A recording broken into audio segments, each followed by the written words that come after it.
Hi guys, this is Bill from Spencer1984.com with another update to the Gotham Knights Batmobile. And at this point, I'm pretty close to ready for some paint. I need to do one more wet sanding, and I think maybe a couple other little pinholes in it. But for the most part, all the bodywork is done now. And taking a look at what's been done since last time, I've got the rear window painted, and I'm going to leave the seam between it and the body as if this is just an armored hatch covering the back of the car. I had the headlights and the hood done last time, and since then I've also finished filling in the side marker lights there. And you can see how the headlights look.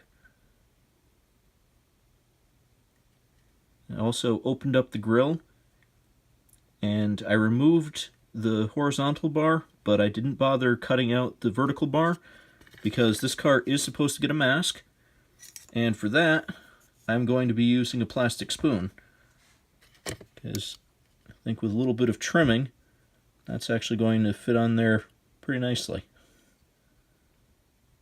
So that's how that's going to look.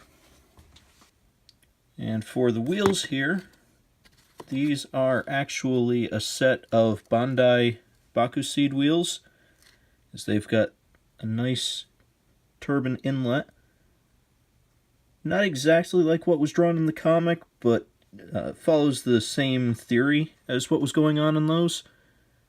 And they're kind of a nice, generic, functional looking design. Plus they had both big and little. These are some parts box tires on them, but they fit pretty well. That's that. And last thing is the body itself, which I've got the fins nicely molded in here.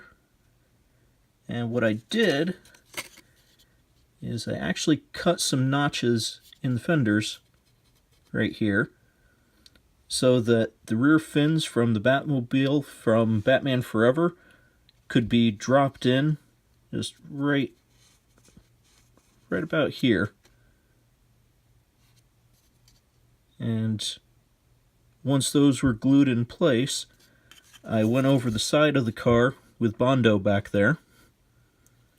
Some 2-part Bondo spot glazing putty. And that took care of most of the filling work. And then went back over that with some Tamiya and some Vallejo filler.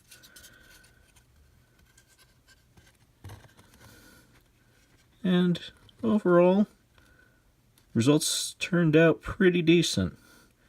I also cut down the side windows so that they've got the profile like we saw in the comics with this little notch in the back here. All I did was cut off the top half of the window frame, but that worked pretty well. And so there we go. This is very close to finished at this point.